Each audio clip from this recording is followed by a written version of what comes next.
Hello, it's Teresa here from South East London. Our project today is going to include needle weaving and slow stitch, making a snowflake Christmas card or just a snowflake card. You might even want to do the snowflake and apply it to something else. But as always, before we do that, we get the housekeeping out of the way and names. So I'm going to run through these as quickly as possible because I'd like this to be quite a short video. The last video was mega, 2 hours long. Goodness, I expect some of you are still actually ploughing through it. So to make up for that, I'm going to try to do this in 45 minutes. Fingers crossed. So let's start with our names. First one, welcome to you all, and that includes Teresa, Emily Pencil, Tori Alexander, Mary McCarthy, who signs herself Mary McCarthy in the USA. So welcome to the USA, and all you lovely people. I know there's an awful lot of you who come from over the pond, so a big welcome to you all. I've got Teresa again. You sneaked in twice. Cynthia Black. Cynthia, I was really sorry to hear about the hurricane. I hope everything's okay now and your mum and dad are okay, and I'll extend that to anybody living in that area. Cynthia, I can't quite remember which part of the US it was, but I hope things are back to normal, and you know, I did think about you, so I hope that everything is okay for you now. Do keep in touch, won't you? Now we have Urasima Rodriguez, Debbie Food, Cara McNulty, Britta Caro, Marjorie Baines, Marion Brown, Claire Rogers, Therese Singranelli. Therese, did you get my message about not mentioning you last time? I've actually popped it in the bottom of the Albury one, a little message for you. So hopefully we're going to get to meet maybe next year sometime. Carla Hen, Family Rich 77, Global Hiking CR, Glenn Leader, Kath Avalon. Kath, I laughed at your comments about Aubrey Beardsley and your dad thinking it was rude. I laugh because my dad, bless him, would have thought exactly the same, and he would have banished that book from the house. But I had to laugh because it wasn't until I read your comment I'd realised I had told the vicar that I had been to the Aubrey Beardsley exhibition, and oh my, you know. It was an eye-opener. It wasn't until I read your comment and the vicar did say, oh, very interesting. He was a bit rude, wasn't he? I thought maybe it wasn't quite appropriate to admit to the vicar that I did walk round the exhibition and I enjoyed it. That says quite a lot about me, doesn't it? Anyway, Kath, I'll carry on with Embrace the Season with Jackie, Laura Kay, Sassy Mimi Sandy Sue Grits by Mimi, Sherry Walkerden, Kelly Lund, Meg Powlash, Donna R, Min Tran, Darlene Porter. And I love this one, Hooligan Mama. Oh my goodness, I'd love to know where you get that from. But welcome. Ashley Andrew, Richard Prather. Big welcome, Richard, and I hope you enjoy this. Pearl Ann, I must comment. I didn't want to comment on any of these really, but Pearl, it's an unusual name you have there, but it's actually one of the names in my family. It's a family name, Pearl. It's really gorgeous, isn't it? And the last one, Judith P. And thank you for your comment about Aubrey. You know, I have to admit to you all, I wasn't too sure whether to put that Aubrey one up. There was something about it that didn't sit right with me, and I still don't know what it is. But so thank you all for your positive comments on that one. I really needed them because, as I say, I don't think I like that one. I'm losing my voice, so I do need to get through this quickly. Before I move on to what we're doing, I've nearly hit 1,000 subscribers, and I am chuffed to little pieces because obviously I'm talking about you people, and I'm getting to know so many of you. But But when I hit 1,000, I'm going to launch the Facebook page and we'll have a few more changes. Please, please, if you have any ideas about how you would like this group, which will be a closed group just for people who love what we do. We're going to make our own rules. If you have any ideas, can you contact me on my email address, which is in the description on the YouTube videos. Okay, and we can set up something quite special for us all. It'd also be nice to know where you all come from. It's a work in progress. You hear that a lot, don't you, from me? Work in progress, development of an idea. Progression of an idea. So having said that, I've left you some homework, so please have a think about that. Now, getting back to our project. This is born out of lockdown again. Lockdown number 2. Yes, I know, we're not even touched there, we're not even mention it again. And it's a Christmas card snowflake. It's quick and easy. And he's just dropped in to say hello while he's singing. If you'd like to have a look, this is what we're going to do. 2 cards. We're actually going to make this one. It's needle weaving, slow stitch and bling. And that is all you need. And we'll move on now. So what's with needle weaving? It's actually a lovely task to do, and it's one that I really hope you enjoy. I'm just going to lift this card up, just make it a little bit bigger for you, and you can see all these light spokes. They're all needle woven, and the center here. Now you might actually see this a little bit better on this one. Now if I remember rightly, I think, although I'm calling this a snowflake today, it's actually the head of an artichoke. As with a lot of my things that I show you, this was exhibited, this has been in an exhibition, and this was quite a long time ago, so it's really tatty. These beads have turned grey, they've turned black there. I'll make that a little bit bigger, but they should actually be sparkly, but I think it's more to do with the way I store these things. You can see here, you can get a better picture here of the needle weaving. It's literally weaving on the surface. If you can see that, you can get under there. It's weaving on the surface of the background fabric. Now there is another way of doing needle weaving. Traditionally it's where the threads are withdrawn, they're pulled to expose the warp threads, and then you would weave between those threads that you can see. This is surface needle weaving. There's been some really nice areas like here where the threads, the warp threads, have been left, and I just love that effect. But how do we do it?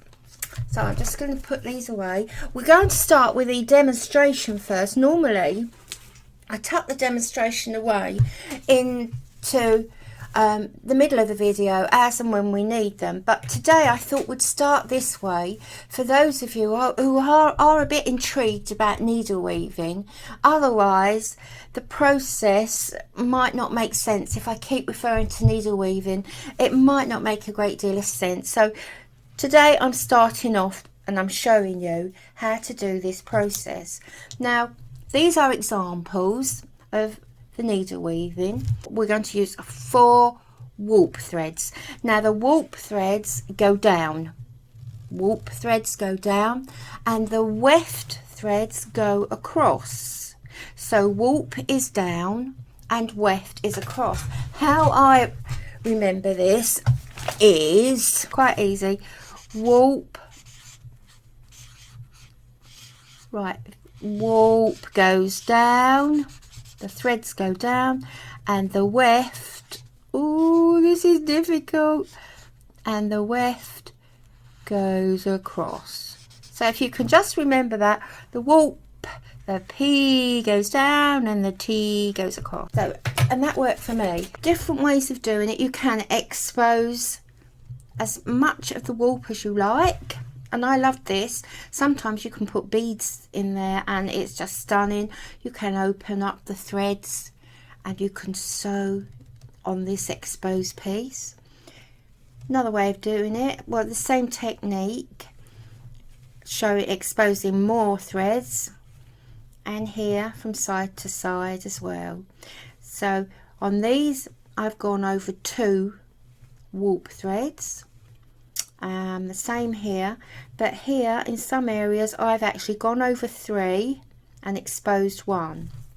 So how we're going to start doing this, we're just going to put our 4 threads down like this, and there's no secret to that. Knot the back of your thread. Now make sure you have got really secure knots, because if you haven't, the knots you do put in could work loose, and then that would break the whole of your weaving. So do make sure they're securely held down. And how I do that, I knot them at the back and then I do a little back stitch over them, and that seems to work. So no secret to doing those. All you're going to do, the length that you want them, in from the back, securely knotted, in from the back, and as long as you want them. There you go, back there. And then as wide as you want them. You might want them closer than that. And this is all you're going to do to lay down the warp threads. See how simple that is? So that's the warp.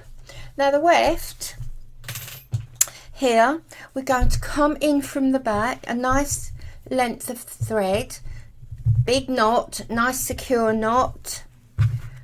Now I always start mine in between 2 threads. Now you can start at the end, but I like to start here, and then you don't get this effect. You see that rather scruffy effect there, where you started from outside at the end, and that's visible. So I like to start in the middle like that, and then bring it round here, and it gives it a nice finish. So we're just going to loop under there. Now we're going under the first one. You might want to go over, but right, we're going under the first one, over, under, and over, like that. And then we're going to come back on ourselves like that. So because we finished on an over, we're going to start on an under. So under, over, under, over. So there we go, under, over, under, over. Now that is weaving.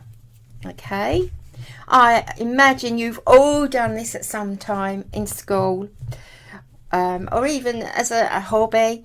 So that is traditional weaving. We're not going to do that, but we're going to keep to the technique of under and over. But that was almost like a mini refresher. Okay, so we thread the needle and off we go again. So we started here, over, oh sorry, no, that was this to secure it. So here we're under, next one's going to be over. Okay, there we go. So we're still doing the under over technique, but we're doing it now just on the 2 threads. Now it's up to you how long you make your blocks. On the example, some of the blocks are long and some are very short. I like to expose the warp threads, as you can see here, so I've just done them in the middle. Play around and see what effect that you like. But here we go. So I think, well, that is quite, I don't want that any longer, so I'm just going to loop that round just to secure that. You don't have to do that. And then all I'm doing is travelling over there, and I don't want to do that in blocks, otherwise if you do that you're going to end up with two very distinct rows here. So I'm going to drag that over here, and I think I'll use those two. Now what you'll notice, now you can pull it as tight as you want. Don't forget, there's no mistakes. This is your artwork, so you make the rules. So don't let anyone say to you, needleweaving, oh no, needleweaving's done in blocks and it looks neat and they're regular. Yeah, that's true. That's traditional needleweaving. But don't forget, you're an artist, so you're making the rules, and very often we break the rules as well. Now, as you can see what's happening, we're now creating shapes. So I'm going to go over to that one now. Pull that. Oh yeah, like that. I might go over the 3 now. 1 over, so that is under, over, under. Oh yeah, this is looking good. Pull it as much as you want, depending on the effect you want. And this is all there is to needle weaving. Right, so I'm making some really great shapes. I love that shape there. I quite like to keep that shape there because that lends itself to maybe popping in a few stitches, some slow stitches, or even some beads. And this is needle weaving. Now, should you get to the end and you think, oh, I don't really want to expose all these here, all the warp threads, then all you do, thread your needle up and then just fill in what you don't want. Go back and tidy it up. But I think you're going to find this addictive. I know I did. And that is needle weaving. Look at that lovely shape there. That's gorgeous. I love that. There you go. I'm going to take it right over there now, and I think I'll do the same that side. See what shapes I can get there. So don't forget, we're all about texture and shapes. And there we go. They actually look like spiders' webs. That's it.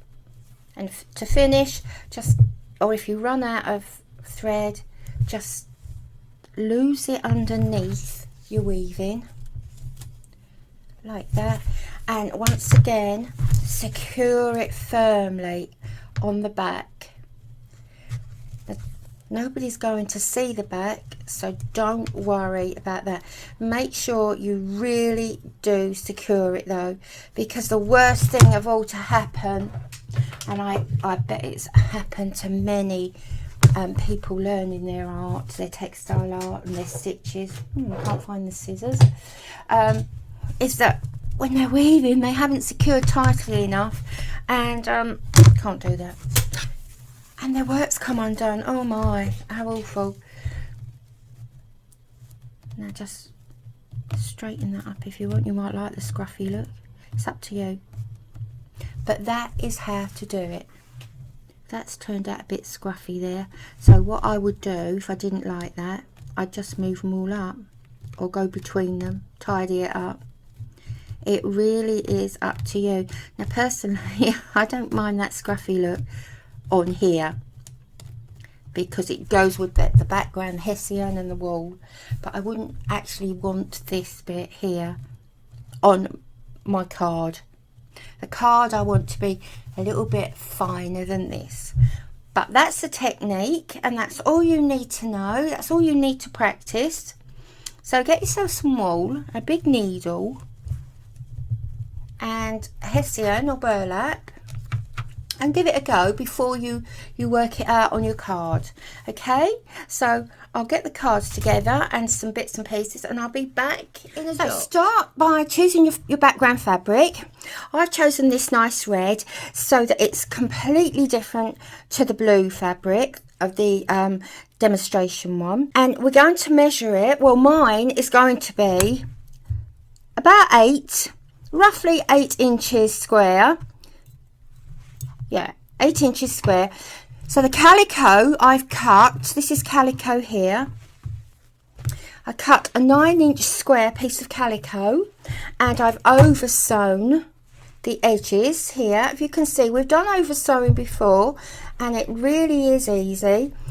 Just an ordinary tacking thread, and you're going from one side to the other over the edge, and that's to stop the edge fraying. If calico is just wonderful, look, for fraying. It's still managing to fray through there. So do that. I do advise you do that. I mean, it's up to you. You could even do that by sewing machine if you wanted to, zigzagging it. We all know what a tacking stitch is now, so I'm not going to demonstrate that. And it makes it nice and secure, but mostly it stops the two fabrics from walking about when they're in the frame, because sometimes the frame does work loose, and you'll find that your fabric could loosen and they could just start walking against each other, which is quite a nice image, isn't it? Fabric walking side by side. So we'll push that to one side. Now I've chosen a shop bought card for mine, and I got this in a high street shop in the UK. You find these card shops in almost every... Oh, actually, did I get this in Poundland? I'm not sure. But anyway, I got this along the high street. I'm going to use this. Now, I don't actually like this bit here. So first thing to do is I'm going to cut that out, because I've been longing to do that since I bought the thing. Stick that there, and then I'll neaten that off with a sharp pair of scissors, and that is the card I'm going to use. But before we start on this, I just want to show you can do this. You don't have to go out and buy a fancy card at all. It's just that for Christmas, this has already got the verse. It's got the little bit of "to someone special" verse inside. It's just made up, and it was just over £1, I think.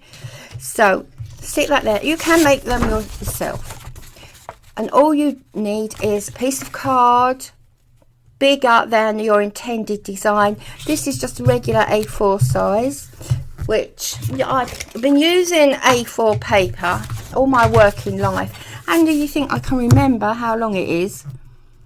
That is just shy of 12 inches. So we call that 12 inches by 8. So that, yes, 12 inches by 8.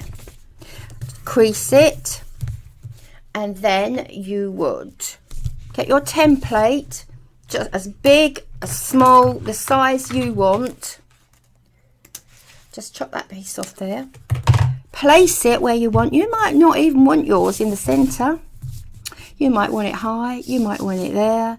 You just place it where you want, okay? No right and wrong, it's up to you. So I'm popping it there.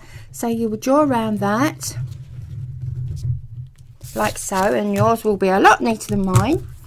So you draw around that, and then with a sharp knife, a craft knife, you put that back. I can't find my craft knife, but a sharp craft knife, and you would just cut that out.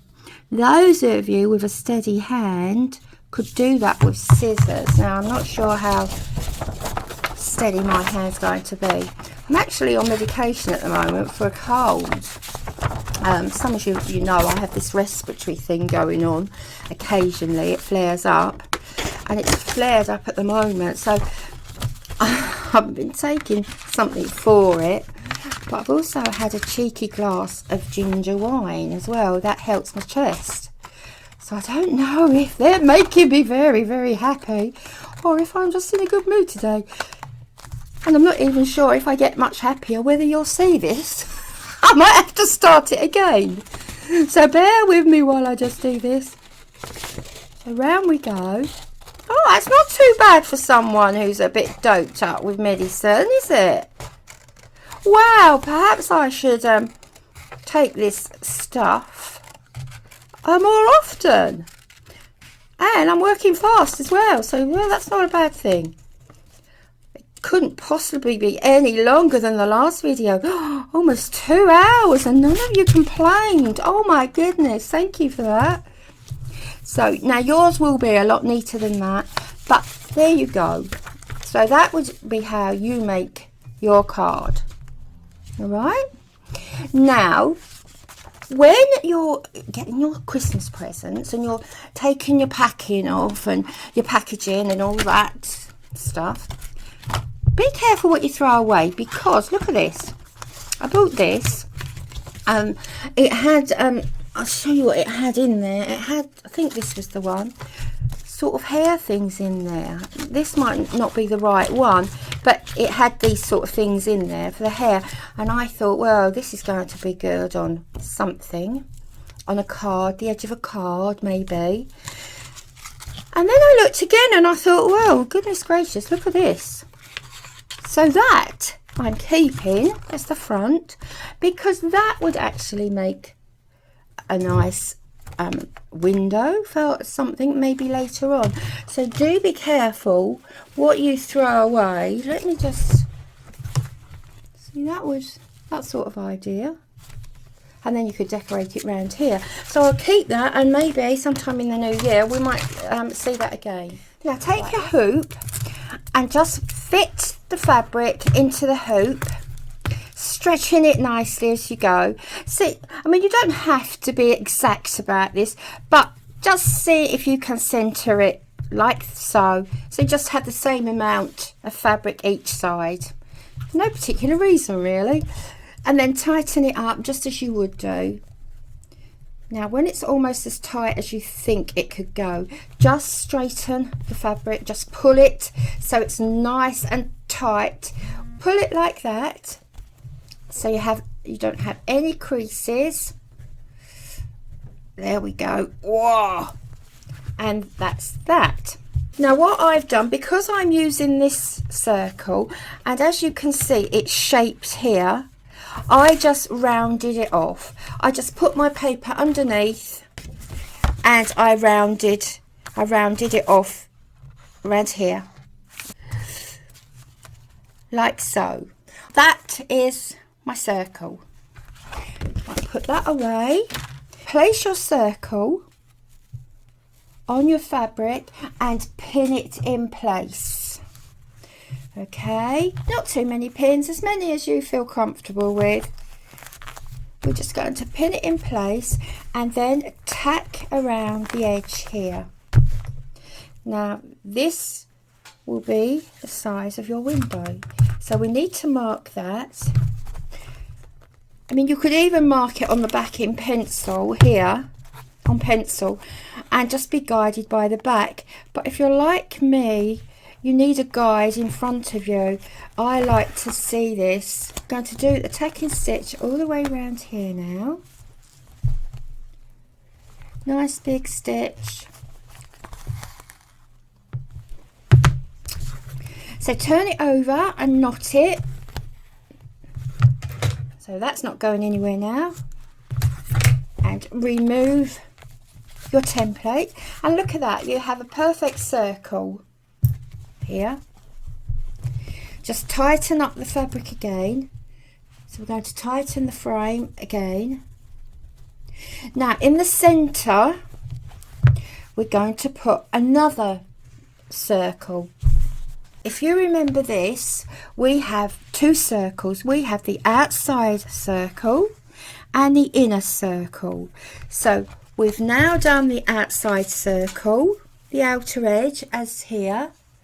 Now we need the second circle for in there, and I'm going to use this lid. I'm going to use that, so I shall quickly cut it out of here, and do exactly the same. Pin this in the center and I'll tack around it.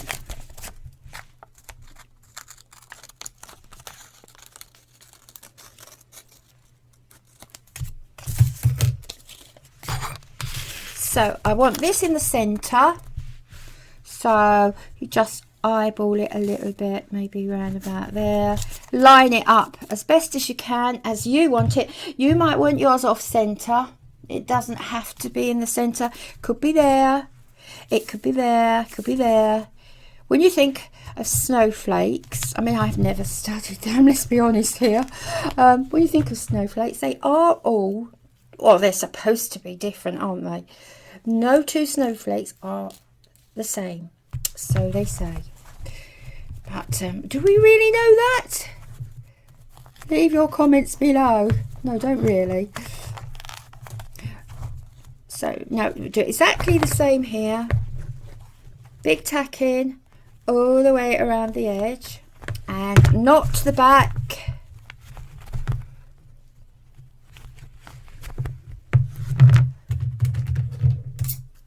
And that's lovely. That is lovely. And we're going to tighten that up just a bit. Tighten that.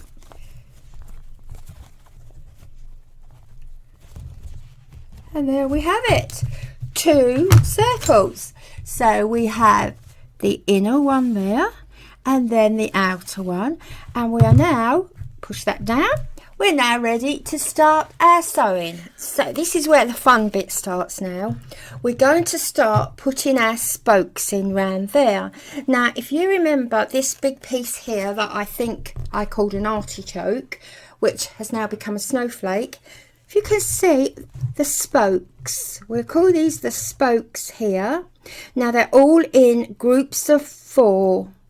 So each one that you're looking at here, all the way around the inner circle, are in groups of 4 warp threads. So the threads that go down are the warp threads, and in each little piece there are 4 warp threads. And just as a refresher, we'll have a look at this one again. There we go. So 4 warp threads, 1 2 3 4, and we're going to gather them together to equal 1 spoke.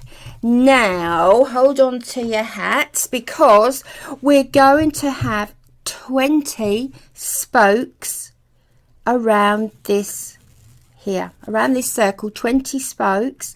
Now bearing in mind in each spoke there are 4 threads.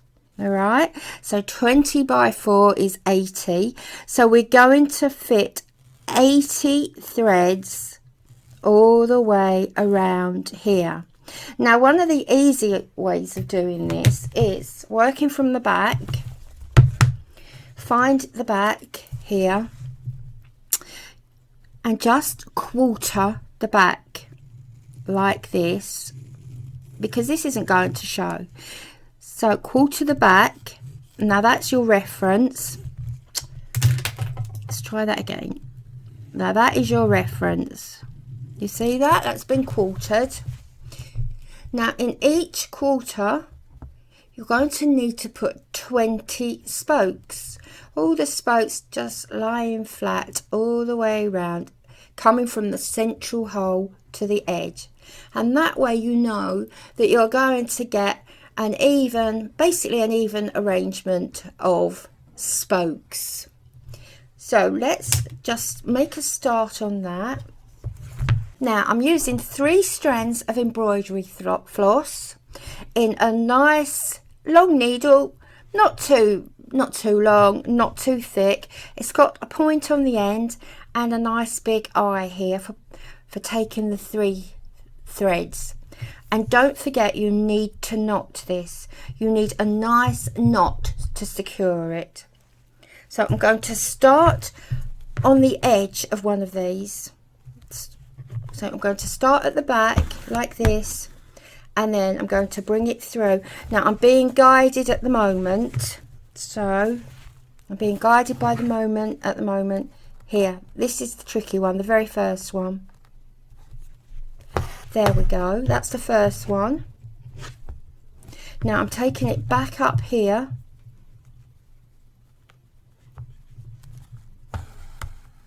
and I'm bringing it back on itself here, back through the hole. Now in that quarter I know there needs to be 20 spokes, and this is quite nice to do. So all back into that hole, and already that's knotted up. Would you believe that?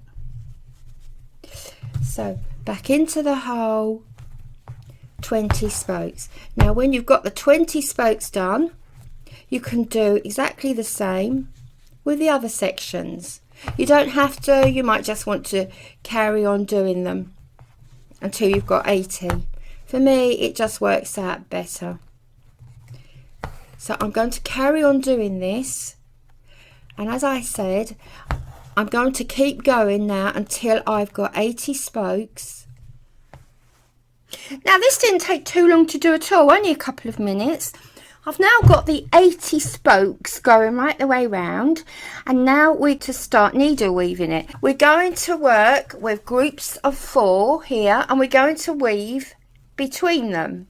To give you a little bit of a refresher, so here is the artichoke stroke snowflake, and here is the actual snowflake. I'm not sure you'll be able to see the detail on this one. That is why I've brought this one to use for this.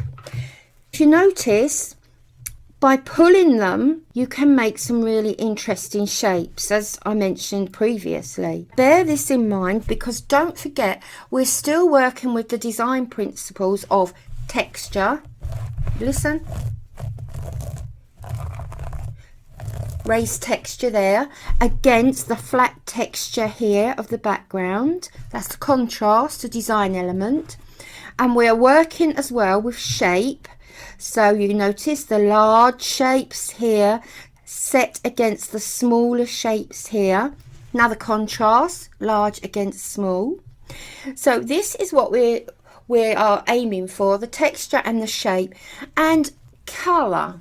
Now you might want to bear the colour in mind. As with Albury, our project on Albury, I'm going to try to stick to the complementary colours. I'd like the nice red background, which I'm using, but I'm going to use some green on here on my groups of needle weaving, mostly because red and green are very Christmassy and they look lovely, but also to bring in, I hope you can see that on the screen, the red here, red and green of the holly berries.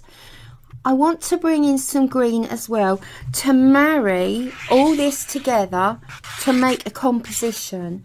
So the green will follow through all the way around here. Look, little bit, oh, you can't see it. Oh my goodness. Down here, there's a little gift box with holly on it. So we have green there, and I'd like to marry it to make a composition that starts there, goes all the way around here, where the green is, and ends up in the middle here, so it doesn't look as if it's actually being dumped, that it's bits and pieces, but it has actually got some composition going on. If I do the needle weaving here, as always, you're not going to see it because it's too fine, so I'm going to just refresh your memory on our big demonstration piece. But before I do that, the needle, I've used 3 strands of embroidery thread for here, and I'm also working in 3 strands here. Don't forget to put a lovely big knot in the back of your thread, and a nice needle with a big eye here. Can you see that big eye there? And a blunt, not too blunt, because you do want it to go through the fabric easy, but not too sharp, because if you have it too sharp, as you come in to pick these threads up, you're going to be picking up other bits of thread from neighbouring spokes or neighbouring threads. Just a nice neat, well, one you feel comfortable with, okay? One that you feel happy with. So I'm going to fold that up. I will start needle weaving from possibly here. Well, not possibly, I'm actually doing it. This is where I'm going to start in groups of 4. So 1, 2, 3, 4. I'm going to go in and like this, backwards and forwards. I'm going to make some shapes as I go along. Right, all the way down. Now, as I said, I don't expect you to see that at all. So I'm going to move over now to the demonstration piece and just refresh you for a minute. So here we are, our groups of 4 here. Imagine there are 80 of these now in a circle round there. Okay, groups of 4, and we're just going to go in wherever you want. Wherever you want, you can expose as much of the thread as you want or cover it up. It depends what effect that you want. So over the first one, under there, we work with 2. Now normally, as I explained, I would go in there, but I'm so busy talking that I forgot. So look, all we're doing, under and over and under. So under, over. That red and black looks nice, doesn't it? I might put some black on mine as well then, to complement the red and the green. So you might think, right, enough now. So go over to that one and weave again. And that is all you're doing. As I said earlier, just play around like this on a little bit of spare fabric, a little bit of wool and a needle, nice needle, and see what you come up with. Don't forget, we want shapes. We want some nice shapes. So already that's forming a little waist there, like so. And I might think, right, I'm going to do that now in a block of 2, this way, and maybe over that way, under and over. You might decide, I like that effect actually. I like this effect. I might leave it. So this is entirely up to you now, how you do your spokes. I'm going to carry on, and if I remember halfway through I'll stop and I'll let you see how it's looking. If not, it's the sort of thing that you can actually get carried away with. So unless I get carried away, I'll get back to you. Didn't take long at all. Once again, like a lot of things we do, it was a really nice thing to do, sitting in the chair listening to the TV, and before I knew it, I'd actually finished it. I've used various thicknesses of thread, always 3 strands, sometimes 6, and I didn't like using white. The centre is white because I use white thread to lay down the warp threads, but for the weft I've used an off-white colour which isn't so hard as bright white. The green here, I'm not too sure about this, but as it's the rubbish stage, which we've spoken about before, where your work goes through a stage and you look at it and think, oh, I'm going to stick that in the bin. Don't do that, don't do that. We work through that stage, so I'm actually going to leave it until the end and then have another look to see what's going on with it. All those who are good at counting, obviously unlike me, will notice there are only 19 spokes. For some reason, I've ended up with only 19 spokes, which doesn't make a great deal of difference really. Perhaps it might have been crowded with another set of 4 strokes, threads. I don't know how I've done that. I think it was the medicine, that was right, wasn't it? The medicine, which I'm still on. So, but I am now speaking properly. So now I'm going to carry on and repeat this action around here. But I'll be doing possibly 13 groups of 4 around here. If I think it needs more, I shall add more. If it's too overcrowded, I'll take them out, but I intend starting with 13. And if we look at this one, This has got 13. Right, now having said that, I'm just going to count them. 1, 2, 8, 9, 10, 11, 12. Oh, hang on a minute. 1, 2, 3, 4, 5, 6, 7, 8, 9, 10, 11. Oh my goodness, there's 12, actually 12 there. Now I thought there was 13. I might need to count those again. I will be guided by this one. So 12 or 13 now around here. Okay, so the next time you see it, it should have the middle bit here, which it has already got, and then it will have the spokes here, and then we can start thinking about what we're going to do in the middle of the spokes. All right, so I'm going off now, spend a few hours doing that, and then I'll get back to you as soon as I've done that. So all the needle weaving is now finished. I did put the 12 round here, the 12 spokes there. I've left the green, and I've just taken out the tack in there. So that is as far as we've got. Now I'm going to compare it with that one. The next thing to do is going to put the slow stitch in just around these shapes here, rounding it off at the bottom. I'm going to use 2 threads. I'm going to use 2 greens actually, a lighter green and the dark green that I started using for these pieces on the centre, and that's a contrasting colour. We've got light against dark, and also the complementary colours as well. First thing I'm going to do is start around here and just slow stitch all the way around here, probably in dark green first, and then I'll outline that with light green, like so. If you can see this, you have to imagine now that the blue here and the white here, the slow stitching, is dark green and light green. So that's going to be a really nice, easy, relaxing task to do all the way around. I won't demonstrate the slow stitch because by now you all know the slow stitch. Very, very tiny running stitches just around the shapes. Right, am I on the screen? Where am I? Up there. There, yeah, I can't quite see that.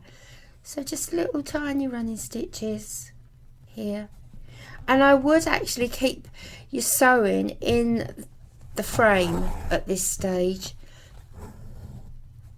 and that way you're going to keep the fabric nice and tight, which will make it easier to do your running stitches. So there we go. I've just made a start there. Has that come out? Where are we? Up there? I can't even see that. So just started it along here, and I'm going to carry on like that. Next time you'll see this, it will have the 2 rows of running stitch all the way round. Okay, now that's not going to take very long at all. The slow stitch has now been worked around the arc shapes here, nicely curved around the bottoms. Because spokes aren't evenly spaced, I've got some areas here of large areas and some narrow ones. So we've got the thick against the thin, which is adding to the elements of design once again. There's a lovely big one there. There's a narrow one beside it, and it just adds to some interest. I'm just going to very briefly pop that on there, and you get a better idea of the width of these shapes around here. Now we're going to exaggerate these shapes like I did with this one here. I'm going to use the same bling, the same blingy here, see all round there. I mean, we must have some bling on this because it's a snowflake and it's Christmas and it's shimmery and snowy and lovely. So let's have a look and see how we're going to do this. Oh, excuse me, my throat is beginning to give up the ghost now, so I'm going to make this very quick. This we've looked at before. We've used this before in, well, lots of things, I think. When it was bought, I believe it was in a row of 5. There were 5 rows to this. It's a glasses case. There were 5 rows. It was very cheap. I bought it online somewhere, but it was very cheap. I think it was 5. It might have been 3. I can't remember. But whatever it is really easy to cut to the length you want. So all you do is in between like this. Now they're not actually sequins. They look like sequins and they sparkle like sequins, but they're not sequins. They're concave in shape, so that gives them the twinkle when the light catches them. So this is what we're going to do, and they're going to be over sewn in place. Small pieces will be cut off and held down and over sewn in place just like that. Now the over sewing, obviously if I try to show you on here, you're not going to see it, and we've done this before when we've appliqued and over sewn things. I'm going to use this now. Pretend this here is a strip of that. Okay, a nice strip of this. I'm going to use this just because it's in front of me really. So you're going to put we call them sequins. We're going to put the row of bling at the sequins there, so just stick that there, your nice sparkly sequins, knot your thread, knot the thread securely, come up at the side. Oops, there, I'm saying knot it securely. I didn't do it myself, did I? So don't do what I say. There you go, up there, and then over sew, just literally over like that and round. And of course those are round and they're nipped in. They've got little waists if you like. And let me put that there. If you can see, they're circular and they are nipped in. So in between the discs you're going to do the over sewing that I'm showing you now. So that would be round, and then it'd be nipped in and round here, and you're just going to keep doing that over like that, and that is over sew for anything. Look at that. It's almost a shame to take that off, isn't it? So my next task then is to start sewing down the bling, and I know by doing this one, it's another really nice thing to do because it makes such a difference. I should put the bling down, stand back, and then think about the centre. Probably use the same thing actually for here and a few sequins, but that'll come later. So meanwhile, I'm just going to carry on with that and I'll get back to you. That's the bling put on all the way around these. Because some of the spaces, as we spoke about earlier, are large, that was like large, and then you have the narrow ones here and here, you get a wider space in here of the row of blingy there, and here they're closer together. But I don't mind that. That it's not conscious, it's not a conscious thing that I did, but I think that that just provides the contrast. Again, look, we have a lovely shape here, so we have a beautiful shape here against the closeness here. And not only that, it affects the play of light. Here we have more concentrated area of bling, so the light is going to be a bit more vivid here than it is here where it's spaced. It's exactly the same on that one. You can see the demonstration one here, the wideness, the closeness, the wideness. It's all contrast. It's all contrast, and these are the principles that we deal with. Contrast, and we have the texture going on here. And believe it or not, these, if you can, are quite rough. They're quite rough, so they provide a nice contrast against the smoothness of the threads here. The next thing I want to do is, as on the demonstration, think about a center here and then just put probably a few sequins, tiny sequins on it. Not sure yet, I might scatter them. Oh no, goodness, not like that. Not like that at all. No. I'm going to put a few on there anyway. Now, the bit, that's no problem. The problem I have at the moment, and it's an awful shame, there's not a button on here where I can ask you a question and you could sort of press a yes or no. I don't know whether, when it comes to mounting it on the card, like so, I don't know whether to keep these pieces here. You see the holly? Oh, it's mistletoe and holly here and here. I don't know whether to round that off so it's completely circular, or leave them. I've gone through a couple of stages of thinking I'm going to round them off, and then I'm thinking now I might leave them. So that is the big decision. Not these sequins, but that. But I'll do that on the screen, whichever way it goes. So I won't do that yet. Well, first things now, put the centre in and the sequins. So that won't take very long at all. Sequins have been sewn on round here in quite a random way, but I've not put them right across the green. I've tried to make a balance actually with the sequins around here to balance the green, so the green just doesn't look odd there. Now I've taken, as you can see, I've taken it out of the hoop and I've cut around the edge less than an inch. It's about half an inch all the way round. Let's have a look. Yeah, it's actually 1, 2, 3, 4, 5, 6 eighths is 3/4. Oh, that's silly. I can see it's 3/4 there if I look. Yeah, so less than an inch, but more than half an inch, 3/4 around the edge here. And on the back, I've trimmed the calico, just the calico. I've taken the calico back here to match the rim. And this will make it, the next step, a lot easier when you only got to glue down one layer of fabric. Take your card and just make a piece of card, or cut a piece of card the same size as half the inside. So same size as this, all right, all the way down there. Now this piece of card is to actually go on the back there to cover up the back of this, but we'll get to that in a little while. Now there are several ways of attaching your work into mounts, and really this is just like a mount. So several ways.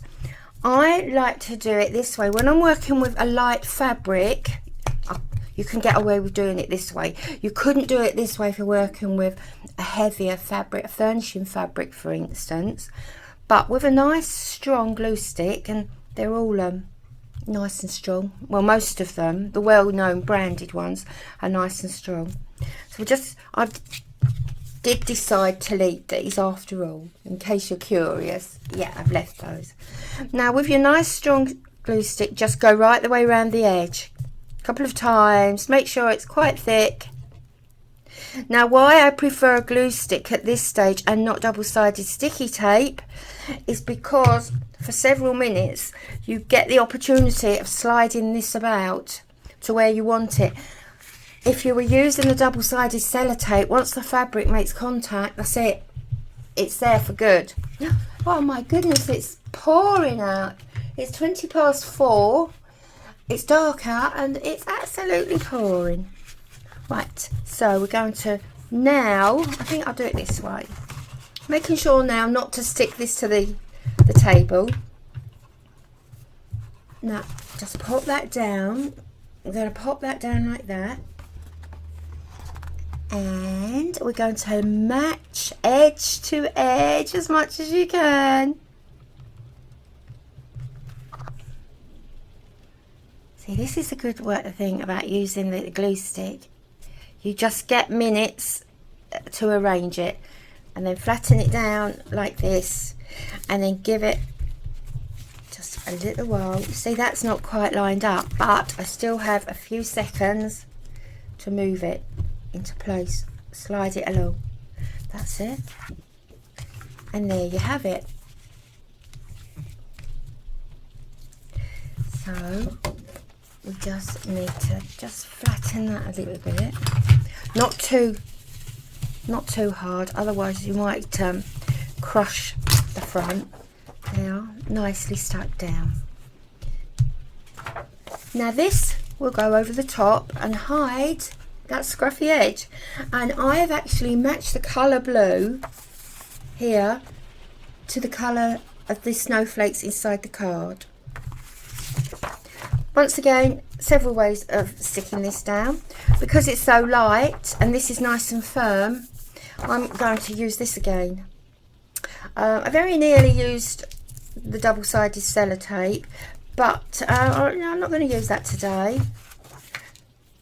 So now we just pop this like we did here around the edge, and I'm going to be quite generous with this, and I'm going to use as much of it as I can. So all the way around, nice and thick, all the way around, up here. You can catch the back of the fabric as well. Look, all the way around, catching the edges, back of the fabric, then there, and over the back as well. Now that will just stick it nicely to the card. Oh, I think that has done. Smash it. And then we're going to line this up. Edge to edge. Edge to edge there. Lovely. Make sure it's edge to edge there.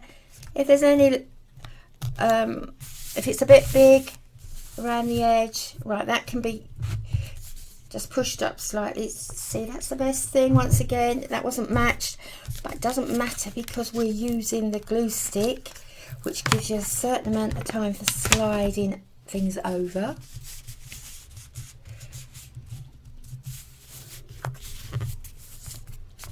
And there you have it. I'm not sure if that needs trimming. Let's have a look. No. Oh, I don't know. Yeah. Yes, just a slightly trim along there. You could do that with your craft knife or a nice sharp pair of scissors and just trim that off.